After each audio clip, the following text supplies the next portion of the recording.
Allahu Akbar, Allahu Akbar, Allahu Akbar, Allahu Akbar.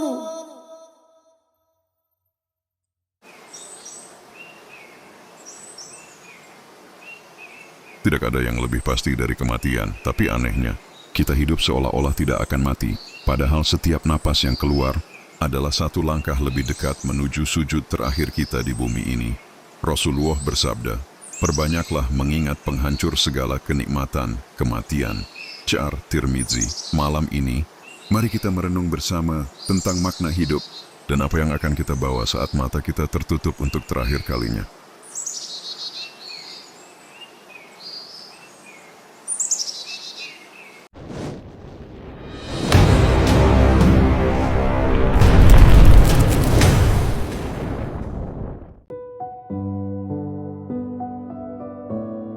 Allah berfirman, setiap yang bernyawa pasti akan merasakan mati. Ali Imran ayat 185.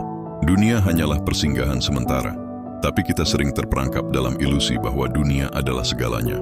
Rumah, harta, jabatan, semuanya akan tinggal di sini. Saat malaikat maut datang, tidak ada negosiasi, tidak ada tunda waktu. Kematian bukan akhir perjalanan, melainkan awal kehidupan yang sebenarnya. Allah menggambarkan detik-detik kematian dalam surah Al-Waqi'ah ayat 83-87. Maka mengapa ketika nyawa sampai di kerongkongan dan kamu saat itu melihat padahal kami lebih dekat kepadanya daripada kamu, tetapi kamu tidak melihat. Bayangkan saat ruh mulai keluar, tubuh lemah, lidah keluh, mata memandang kosong. Semua yang kita cintai tak bisa menahan ruh itu untuk pergi, dan hanya amal, hanya doa, hanya iman yang akan menuntun kita. Alam kubur bukan tidur panjang, itu adalah tahap pertama kehidupan akhirat. Rasulullah bersabda, kubur adalah taman dari taman-taman surga, atau lubang dari lubang-lubang neraka. Syair Tirmizi. Di sanalah amal berbicara. Yang sering membaca Al-Quran akan ditemani cahayanya, yang banyak bersedekah akan dinaungi keberkahannya, dan yang lalai dari Allah akan merasakan sempitnya tanah yang menekan tubuhnya sendiri. Ketika sangkakala ditiup, bumi terbelah, manusia bangkit dari kuburnya dengan wajah bingung dan ketakutan. Mereka bertanya, siapa yang membangunkan kami dari tidur kami ini? Inilah hari di mana tidak ada tempat berlari. Amal baik akan menjadi sayap, amal buruk akan menjadi beban. Allah akan menimbang setiap perbuatan sekecil biji zarrah pun. Maka bayangkan, jika hari itu datang, apakah kita siap untuk menatap wajah Allah dengan senyum atau malu? Saat meninggal, 3 hal ikut bersama kita, lalu 2 darinya kembali. Keluarga mengantar hingga kubur, harta ditinggal di dunia, yang tersisa hanyalah amal. Rasulullah bersabda, apabila anak Adam meninggal, terputus amalnya kecuali 3, sedekah jariah, ilmu yang bermanfaat, dan doa anak yang soleh. Syair Muslim. Maka sebelum kita dipanggil, mari tinggalkan warisan kebaikan, bukan hanya harta, tapi cahaya yang menerangi setelah kita tiada. Tidak ada yang tahu kapan sujud terakhirnya, tapi beruntunglah mereka yang sujud terakhirnya dilakukan untuk Allah.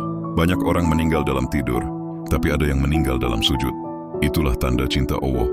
Maka sebelum waktu itu datang, mari kita isi hidup ini dengan taubat, amal, dan kasih, karena suatu hari kita semua akan kembali ke tempat yang sama, di hadapan Rabb yang Maha Pengasih.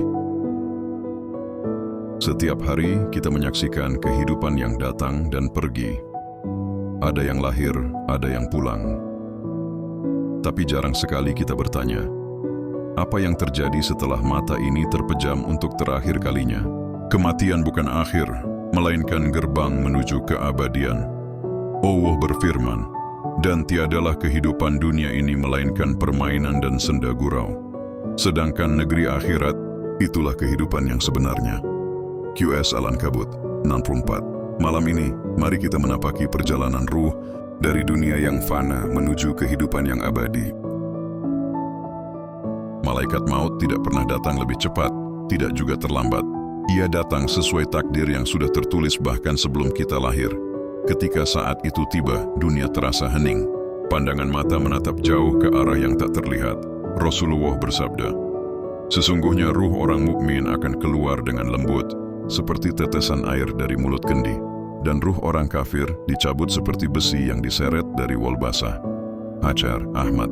Itulah detik di mana semua topeng dunia runtuh dan manusia melihat siapa dirinya sebenarnya di hadapan Allah. Setelah keluar dari jasad, ruh orang beriman disambut oleh malaikat dengan wajah berseri. Mereka berkata, "Salam sejahtera bagimu. Wahai jiwa yang baik, keluarlah menuju ampunan dan ridha Allah." Ruh itu lalu dibawa menembus langit demi langit, disambut oleh para malaikat di setiap lapisan langit dengan doa dan penghormatan. Namun, ruh yang durhaka akan ditolak di langit pertama dan dilemparkan kembali ke bumi sebagaimana firman Allah, "Sesungguhnya orang-orang yang mendustakan ayat-ayat kami, bagi mereka tidak dibukakan pintu-pintu langit." QS Al-A'raf 40. Alam barzakh adalah tempat perhentian antara dunia dan akhirat. Di sanalah ruh menunggu hari kebangkitan. Rasulullah bersabda, "Sesungguhnya kubur itu ada yang lapang seperti taman surga, dan ada yang sempit seperti himpitan bumi." H.R. Tirmidzi. Ruh orang beriman diberi tempat luas dan cahaya, sementara ruh yang lalai akan merasakan kesepian dan penyesalan. Di barzakh, tidak ada lagi amal, hanya penantian, hingga waktu yang Allah tetapkan untuk dibangkitkan kembali. Lalu datanglah hari yang dijanjikan, sangka kala ditiup, bumi hancur, gunung beterbangan, laut mendidih. Setiap manusia dibangkitkan dalam keadaan telanjang dan sendiri. Rasulullah bersabda, "Kamu akan dibangkitkan sebagaimana kamu diciptakan pertama kali." H.R. Bukhari. Tak ada pangkat, tak ada kekayaan, tak ada keluarga, hanya amal yang berbicara. Hari itu lidah dikunci, tangan dan kaki menjadi saksi atas apa yang pernah dilakukan. Setelah hisab, manusia menapaki titian Sirath, jembatan di atas neraka. Jembatan itu lebih tipis dari rambut, lebih tajam dari pedang. Bagi orang beriman, Sirath terasa lapang seperti cahaya. Tapi bagi mereka yang berdosa, langkah terasa berat dan banyak yang jatuh ke dalam jurang api. Di sanalah penentuan terakhir, apakah kita menuju surga penuh kedamaian atau neraka yang penuh penyesalan. Namun bagi mereka yang beriman, perjalanan panjang itu berakhir di tempat yang penuh cinta, surga. Allah berfirman, "Wahai jiwa yang tenang, kembalilah kepada Tuhanmu dengan hati yang ridha dan diridai, maka masuklah ke dalam golongan hambaku dan masuklah ke dalam surgaku." QS Al-Fajr 27:30. Itulah puncak dari semua perjalanan. Tempat di mana tidak ada lagi tangis, tidak ada lagi perpisahan. Tempat di mana setiap sujud, setiap air mata menjadi tiket menuju keabadian. Hidup hanyalah persinggahan singkat, maka jangan sia-siakan waktu, karena waktu adalah nyawa yang sedang berjalan. Sebelum malaikat maut menjemput, mari kita sujud, seolah itu sujud terakhir kita. Karena suatu hari, sujud itu benar-benar akan menjadi yang terakhir. Dan kehidupan akhirat, itulah kehidupan yang sebenarnya. Jangan lupa dukung dakwah dengan like, share, dan subscribe, agar cahaya Islam terus menerangi hati-hati yang mencari kebenaran.